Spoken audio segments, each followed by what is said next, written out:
Following the original stimulus of the Citizens' Assembly and under the guidance of Julio, Omid, Sandeep and I decided to follow up some of Serena's documentary interviews as research for our proposed Water Matters Mela. We first went to Kirit at Gaya's garden, who was and still is responsible for a major part of the rainwater retention and storage in Auroville. He took us down into the Bumayapalliam Canyon, which he had successfully and dramatically check-dammed over the last 20 years.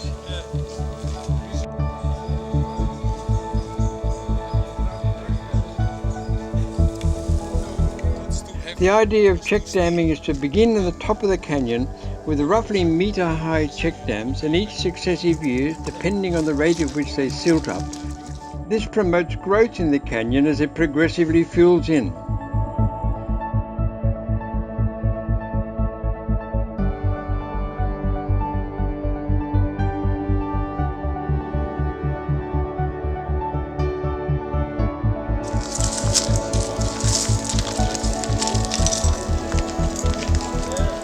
That's one thing, because the guy bunded up there by Roget's Bridge, this didn't overflow at all. Top, it got too heavy, it was too steep. So that's why it's always my worry when it is a heavy still. We don't know what's happening under our...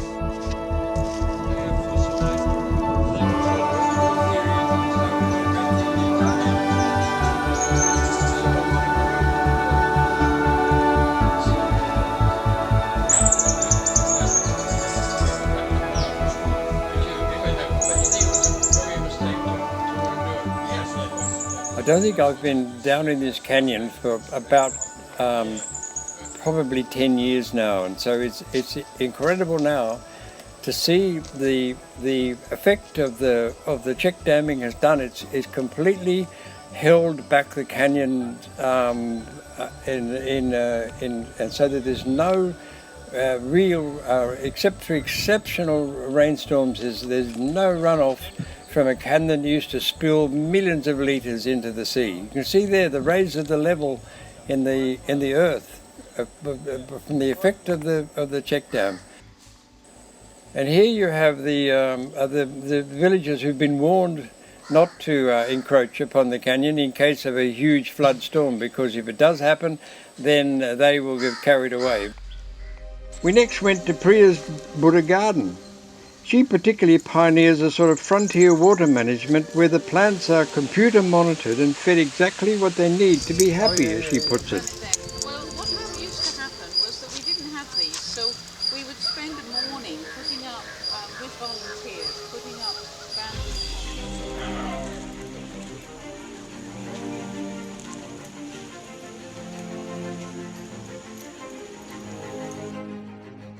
This is what they call the Vanu aquifer, this Turavai limestone. The thing is, it's not all in a straight line. When you see it on the plan, it's a meandering line, and so if you've got clay, then She has a single bore well drilled to 15 metres, and her water table is currently at 8 metres, and previous to last year's monsoon had fallen by 5 metres a year.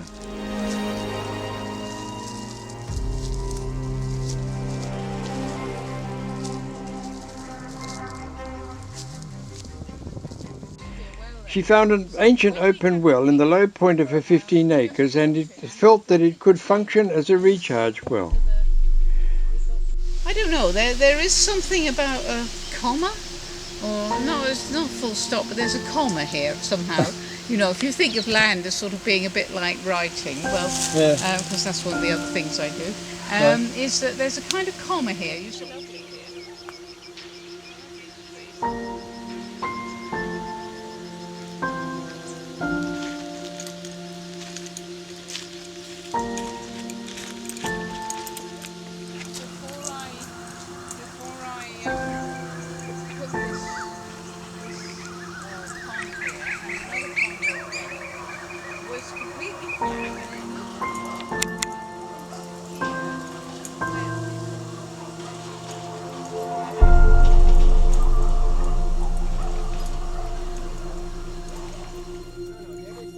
We then went to Thomas at Annapurna.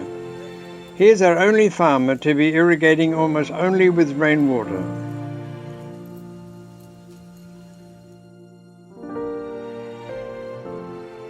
They have 3 large rainwater ponds holding 50,000 cubic metres. That's 50 million litres.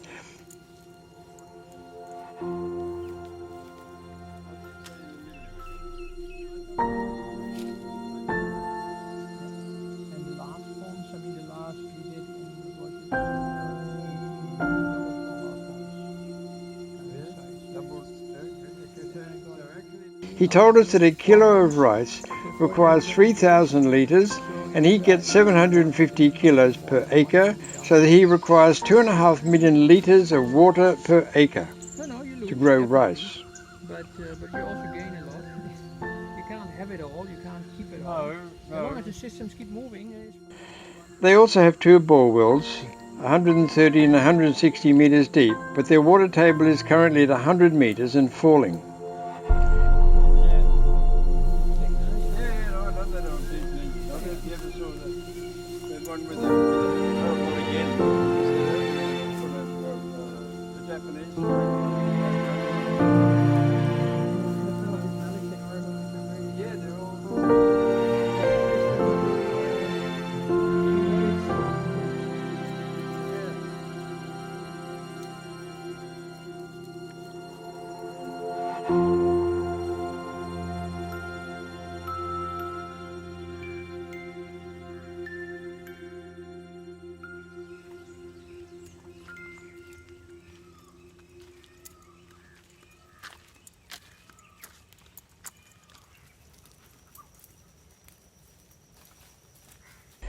We then had a very knowledgeable inspection tour of the Maitreya black and grey water treatment plant with Vijay from CSR.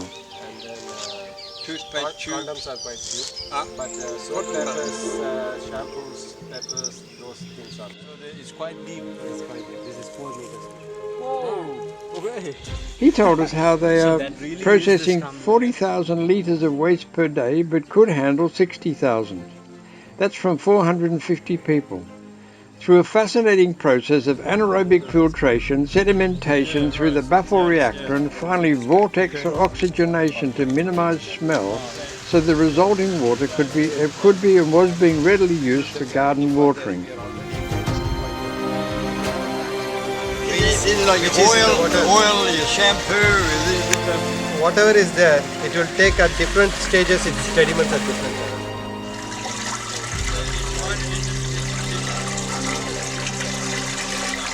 grill? Is it grill or? It's a perforated slab. With Perforated slab.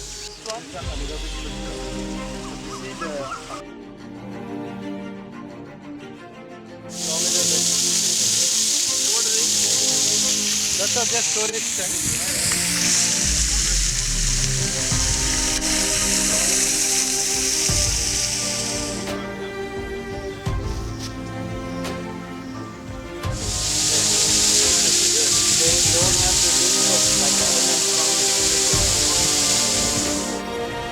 Zero water coming. These are like a month old. 6 months. Oh, so there's no...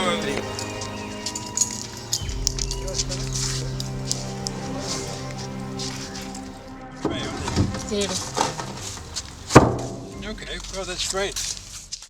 In our quest for the holy eco-sand, we took ourselves to the dry compost toilet man. And if that ain't Lucas, then I don't know, down a dark alley to Eco Pro. A village in Tindimbanum with 10 installed, with whatever those plastic pans are called. You poo and you pee and you wash your bum down different holes to kingdom come. He told us that pee was where it's at. The poo is just a pile of fat. That's the only thing that we found unfriendly. It's a salt because it comes from the sea. After an Eco-India documentary on river rejuvenation in Vellore, Omid, Sandeep, Camilla and I visited Vellore, about 150 kilometres northwest of Auroville. Vellore sits within a ring of hills and would look from the outset to be a rich source of rainwater, but apparently by 2014, due to excessive sugarcane and rice cultivation, their bore wells ran dry. They appealed to the Art of Living organisation, who are taking on environmental projects, and they organised a team of hydrologists from Chennai to analyse their situation and offer a strategic response. This resulted in the construction of 15 6-foot by 16-foot by 20-foot deep recharge pits filled with large granite gravel with a 2-foot diameter concrete ring well at the low end. A small loosely laid granite check dam above the pit was built to slow the water down to increase percolation. According to the project manager, Mr. Chandrasekhar, these 15 recharge wells had resulted in reconstituting the aquifer by 6 metres, but will be of limited effect if the farmers continue with such water-heavy consuming crops.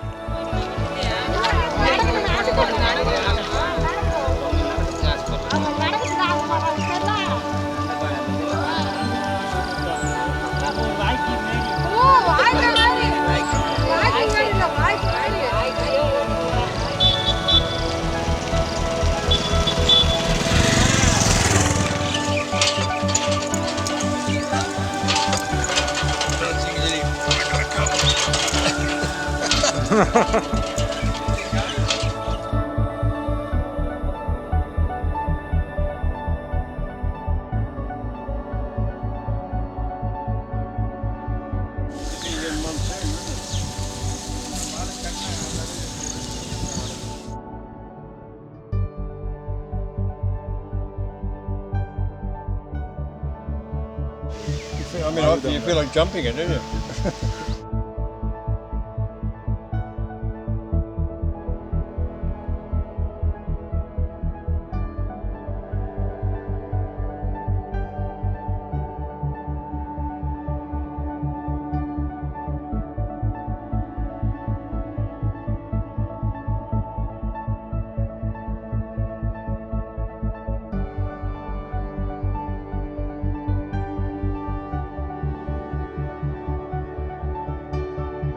What these guys are doing actually is deepening a well, I think. This is an existing well that they're deepening to try to catch up on the water table.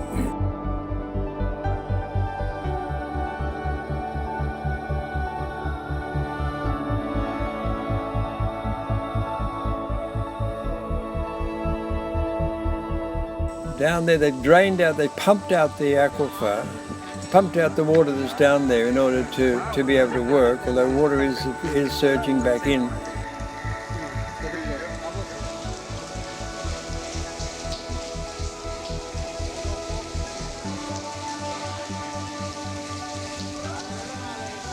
Water is a living thing.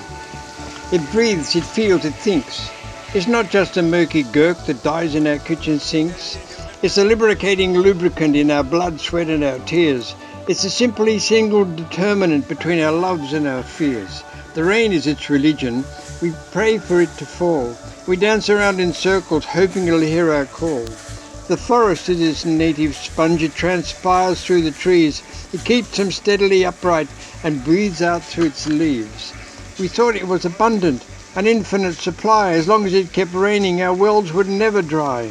We drunk and spent like sailors, but then came a day when all the wells slowly ran dry.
It's down the Tandakulam road to see Joss.